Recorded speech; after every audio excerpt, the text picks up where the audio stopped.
in my heart.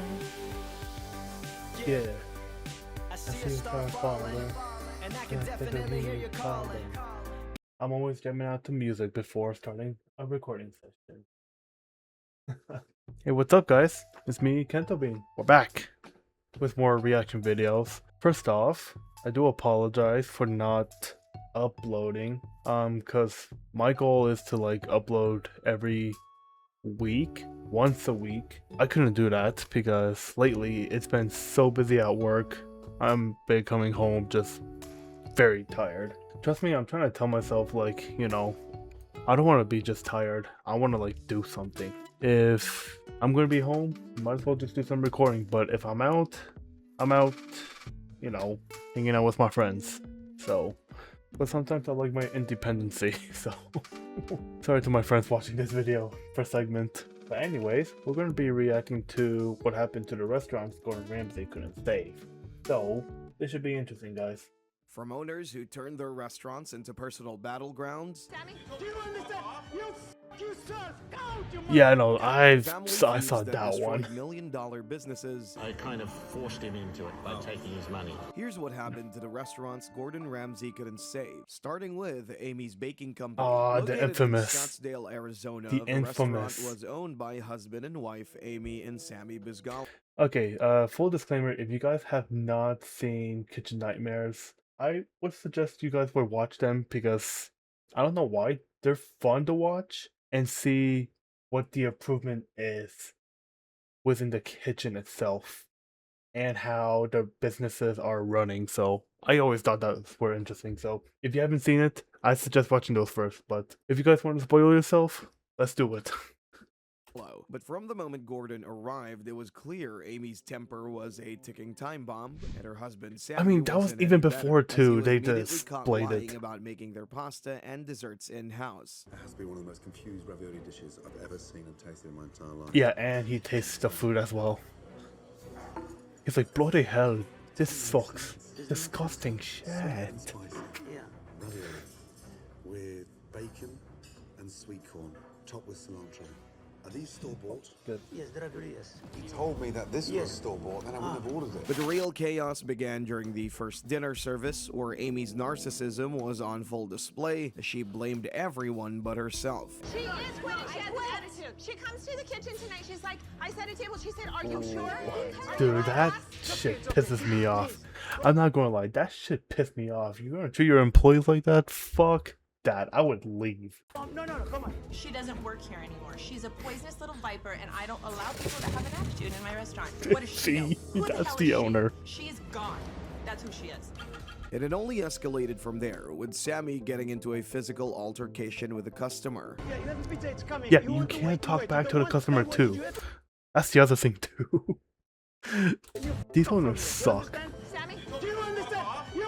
You serve out, you motherfucker! Their restaurant was beyond help, as both owners refused to take any ounce of accountability, leading to Gordon Ramsay walking out for the first time ever. As he After should. the episode aired, instead of reflecting, Amy and Sammy went on a social media meltdown and threatened customers online. This is Sammy. I'm keeping note of all names here. We'll be pursuing action against you legally and against Reddit and Yelp. For this plot, you've come together. You're all punks. You people are shit. Come here. I'll fucking show you all. Their replies became a viral sensation, sparking Yeah, rule number one when it comes to businesses like them, you don't fucking talk back like that. Like, if they're super against customers talking shit about them, well, guess what?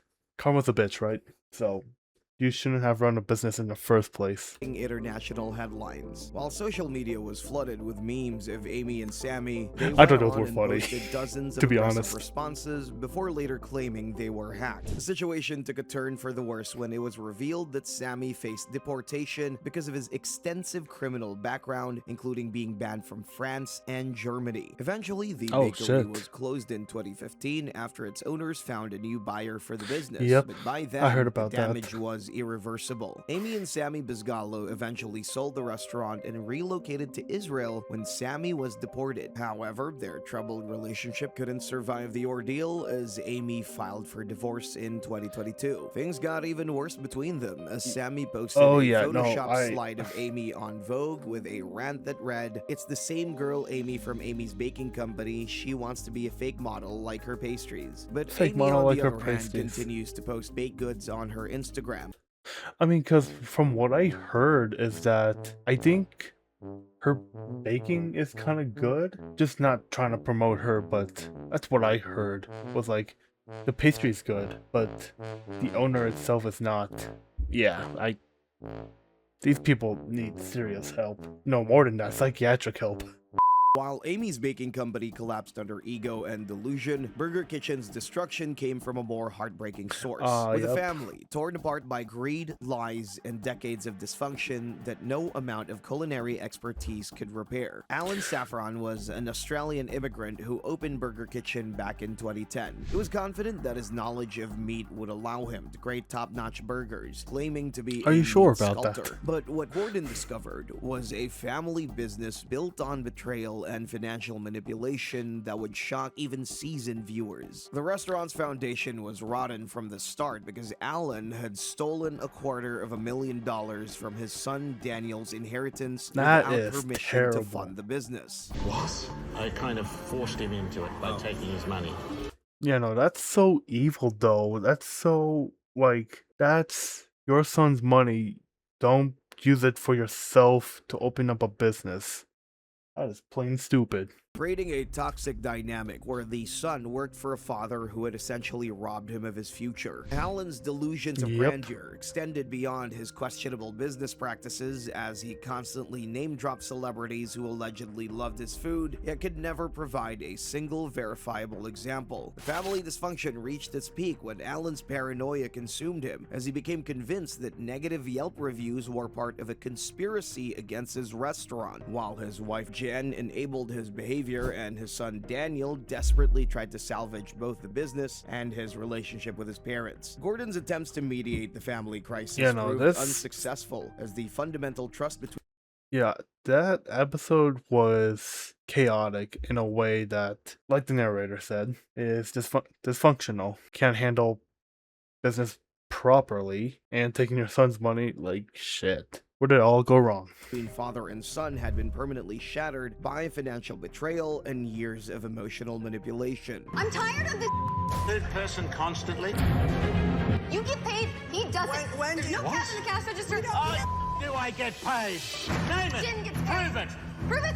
Go look at the books. Look at the checkbook. Go and Right get the now. checkbook right now. I have not been paid. I repaid a loan No, because Jen I gets no loan paid. for my rent. And you've got Jen 160,000 in the Pay bank. his rent with his own money, but he Someone let off a loose Yeah, cannon. you lie. I've been off the salary already. Get the salary book. However, despite Gordon's menu changes and operational improvements, the Still personal relationships were beyond repair. Burger Kitchen didn't last long and closed its doors in 2012, but the family's tragedy continued long after the cameras left. Daniel married and sued his father for fraud after the restaurant closed, while Alan passed away due to a heart attack in 2020. Unlike the Oh shit. Okay, well that part I didn't know. Yeah, as expected, because most businesses, because I heard most of Kitchen Nightmares, like, businesses were like booming, they were like great after Gordon Ramsay was there, and then restaurant shut down. I heard Mr. Ramsay himself many years ago visited Denver here, because that's where I live. I believe that restaurant's still open. I think it is. I think Pantaloni's or something? Pantaloni's Pizza or something. Yeah, I think that's still open, because last time I checked, I was like, oh wait, that's still there? I might go there. Hell, I might even vlog and even try it out. explosive family drama on Burger Kitchen, the Black Pearl's downfall came from a different kind of toxicity. Three business partners whose egos and incompetence created a perfect storm of failure that would make them Kitchen Nightmare's most ungrateful villains. It became very frustrating around here. Brian and Greg and I stopped speaking.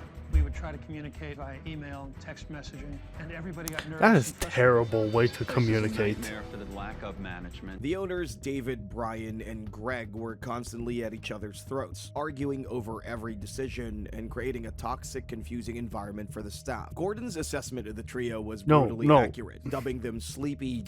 No, hold on. Dubs them sleepy, dopey, and grumpy. No, these guys have poor communication. That's what. Dopey and grumpy, as their complete lack of leadership and accountability had driven the restaurant into the ground. Gordon even worked rule number one, tirelessly to when you're opening a restructure the business, restaurant's know what the fuck you're operations doing. and improve the menu. But the owner's resistance to change and their inability to work as a cohesive team made progress nearly impossible. Many of the viewers criticized David for everything, with comments saying, "David was toxic. If you don't get rid of toxicity, it's game over. David's acting like a 5-year-old all episode." The most shocking betrayal came just 4 days after the episode aired, when the restaurant permanently closed and the owners immediately unleashed a barrage of insults directed at Gordon, publicly blaming him for their catastrophic failure and claiming his changes were the direct cause of a 50% drop in revenue that led to the closure. Their complete lack of accountability and willingness to blame Gordon for their own failures made the Black Pearl one of the most frustrating cases in Kitchen Nightmares history. While the Black Pearl's owners lack passion, others suffered from ignoring. No, hold on. That's fucked. You're blaming a TV show? He was there to help. So why the fuck are you putting the blame on fucking Ramsay? Bro, what? First of all, because Mr. Gordon Ramsay himself and Kitchen Nightmares was there to help improve the food, and he's trying to help fix whatever issues they have within their communications of the restaurant. So whatever that is, that's fucked. So screw those people who think, screw those owners. Yeah, what the hell, man? Every single piece of advice they were given. In season 6, episode 15, Gordon met Chappie, the owner of Chappie's in New Orleans, a man stubbornly set in his ways. The place was filthy, with a walk-in fridge that became one of the most disgusting in the show's history. Have I seen that? Maybe, maybe not. February 2010, expired 3 years ago. It seems familiar. And cooked beef. I cannot believe what I'm seeing. Shrimp. They're stuck there. Yeah, those are fucking disgusting. Despite all this, Chappie's arrogance became clear from the very first moment, as he immediately dismissed Gordon's observations about the restaurant's many problems, choosing instead to insist that his own flawed vision was correct despite all the mounting evidence staring him right in the face. Have you any idea how long a shrimp needs to stay inside the fridge to get that much mold on there? I don't know what it is, where it was. All night you're just deflecting. This created a toxic dynamic where expert advice was repeatedly ignored in favor of nothing more than stubborn pride and a refusal to admit he was wrong. The restaurant suffered from fundamental, basic operational issues that any owner should have spotted, including poor food quality. And to quote, "The menu was also confusing. The waiting staff were ordered to recite 15 or 16 entries that weren't listed, and the prices of the food increased more than 3 times in the evening as well." Gordon addressed these problems with specific, actionable solutions that Chappie promptly disregarded. How are you? I'm okay. Everybody seemed to love everything, but I just have a hard time with it. I still think my food's great. And so, just as quickly as Gordon left, the old ways came back. Within months, Chappie's on Church collapsed. In June 2013, the Tennessee Department of Revenue seized the property for non-payment of taxes, padlocking the doors, and ending the restaurant for good. Chappie, of course, blamed Gordon Ramsay, claiming the show had destroyed his business. The truth was obvious that the downfall had nothing to do with Gordon, but with an owner who refused to listen. If Chappie's failed due to stubborn pride, Fiesta Sunrise collapsed under the weight of something far more disturbing. A web of lies, financial manipulation, and dangerous negligence that created one of the most shocking episodes in Kitchen Nightmares history. The restaurant was supposedly owned by Vic Flores, but Gordon's investigation revealed a much darker truth about the restaurant's ownership and operations, involving financial schemes that left multiple people devastated and in debt. However, the restaurant's problems went far beyond typical operational issues, as Gordon discovered that the kitchen was storing food in dangerous conditions, creating serious health risks for customers. Oh shit! What's that? The bean. Oh, how? It's like a cement mixer. Are you fucking stupid? However, the most disturbing revelation came when Gordon learned about the restaurant's true ownership structure and the financial manipulation that trapped Patty, his stepdaughter, in overwhelming debt. As Vic had used her credit and financial standing to fund his failing business same ventures. shit. Despite all this, Gordon tried to Yo, same shit, just like the second one we first saw. God damn, taking fucking people's money. save Fiesta Sunrise by bringing in top Mexican chef Julieta Ballesteros, completely redesigning the menu and giving the restaurant a full makeover. The relaunch initially seemed successful, with even the local mayor praising the food. Yep. However, unfortunately, it was too late, because by September 2008, before the episode even aired, the IRS had seized the restaurant for failing to pay taxes. Fiesta Sunrise's closure was just a matter of time, because it was built on a foundation of lies that made legitimate business operations money impossible, plays into leaving the multiple role. victims in its wake. While Restaurant Fiesta businesses. Sunrise's downfall was rooted in exploitation, Capri's story was both tragic and absurd at the same time. Season 5's Capri was run by identical twins Jim and Jeff, who bought the restaurant simply because they were regulars and liked the idea of free pizza. However, when Gordon finally inspected the kitchen, he uncovered a new low in filth. With a prep area coated in grease, rotten chicken, and a walk-in fridge filled with moldy food, the restaurant was in a disgusting state. He's saying his prayers. Oh, Lord, be with me. Crap. What's that there? CO2 for the beer. Look at those shelves. I mean, that's grime. That's like 14 years of grime there. What's in here, dare I? Vegetables. That's the vegetables. What's this at the bottom? That's supposed to be eggplant. Eggplant parmesan. When were they cooked? Last Thursday. Last Thursday. God almighty. Look at that. Oh, feel that. Ugh. Yeah, but feel it. I know it's. We just You know, ate it today. fresh foods, What's it doing in the fridge? they have to be like fresh, like within a day, I think. Looking at the I might be condition the wrong. restaurant was operating, Gordon came up with improvements. One of the biggest makeovers in Kitchen Nightmares history. On the count of 3. 1, 3. 2, 3. 3. And for a while, against all odds, it worked. Capri actually became one of the rare Kitchen Nightmares success stories, staying open for over 8 years after the episode aired on Aw, TV. look at that. However, that did not last long, as by 2019, Capri finally closed its doors because of declining sales and health issues for the owner. While previous cases involved I think this one I haven't seen at all, but I think that one's like, that's impressive though. Holding out after the show was aired for 8 years. So that's good. And then I guess just a concern for their health and, you know, just need to close the business. So that one's actually not too bad then. restaurants that failed due to I guess that's dysfunction. sad in a Kindred's way. problems were similar but had their own unique twists. It was a new, modern vegan restaurant in New Orleans that failed at the very core of what makes New a restaurant Orleans. survive. Good food, clean operations, and respect for the customer. Where the only thing worse than the food You want to try mine again? No, it's too greasy. is the attitude of kitchen manager Frank. From the moment Ruh-roh. Gordon Ramsay stepped inside, the problems were glaring. The kitchen was filthy, cluttered with junk. It looked like a hoarder's storage space rather than a professional cooking environment. But the worst of all Yeah, what the was hell? Gordon found rat droppings inside the restaurant and spoiled ingredients hidden in the back. Nasty, dude. Stop. Just stop for 2 seconds. I know, it's rat feces. I clean it every week.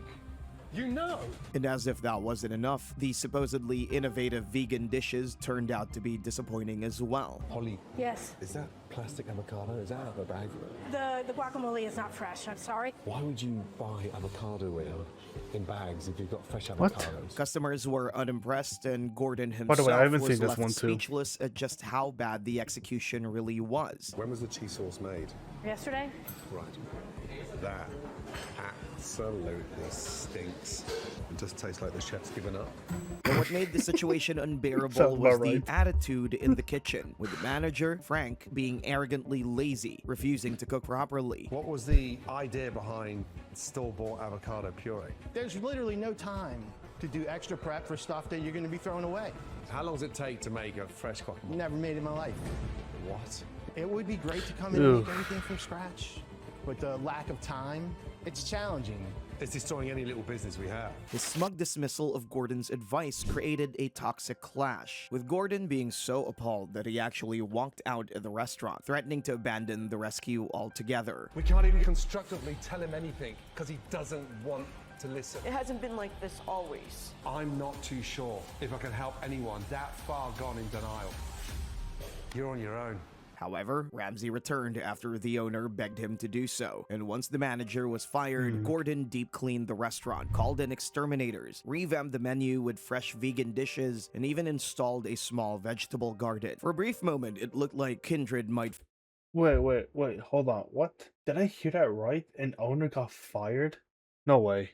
him to do so, and once the manager was fired, Gordon deep Oh, cleaned the manager, restaurant, called not in owner. exterminators, revamped the menu with I fresh guess vegan they come dishes, to my and even mind. installed a small vegetable garden. For a brief moment, it looked like Kindred might finally live up to its promise, but the damage was already done. The restaurant had burned through its chances and had no stability to stand on. Despite Gordon's efforts, Kindred shut its doors for good on December 28, 2024, just 3 months after filming and before the episode even aired. While every previous case involved restaurants that failed due to owner dysfunction, family conflicts, or misguided concepts, Sushiko's story was different. Sushiko, in Thousand Oaks, California, is where once proud chef Akira Hatai had watched his dream restaurant slowly die. As the former owner of a successful Bel Air location, Akira had everything going for him until he decided to relocate to Thousand Oaks with his wife Lisa, hoping for a fresh start. But what should have been their American dream quickly became their worst nightmare, as the restaurant struggled to attract customers in its new location and was losing money and in debt. When Gordon first walked through the doors, he found a restaurant that was practically empty, with Akira having completely given up on his business, spending most of his time sitting in the back office while Lisa desperately tried to keep things running. Their situation was even worse as their marriage was falling another apart as dysfunctional badly family. as the business, with Lisa feeling abandoned while Akira had shut down emotionally, refusing to engage with his wife or even his children. Looking at the reality of the restaurant's operation, Gordon made changes to the menu, retrained staff, and undertook a complete restaurant makeover. With that, things seemed to be looking up. Akira and Lisa appeared to reconnect, and the restaurant was getting a fresh new look that Gordon hoped would bring in customers. But the transformation was nothing more than a temporary band-aid on much deeper problems, because just a few months after filming wrapped in May 2009, Sushiko didn't even make it 5 months afterwards until it was closed, shutting its doors in August of that year. Akira's son, Sheesh. Sammy, posted about what happened to the restaurant. Somehow business got worse after we filmed it, and the center seemed more deserted than it has ever been, proving that even Gordon's expertise couldn't overcome the fundamental issues that had been affecting the business from the start.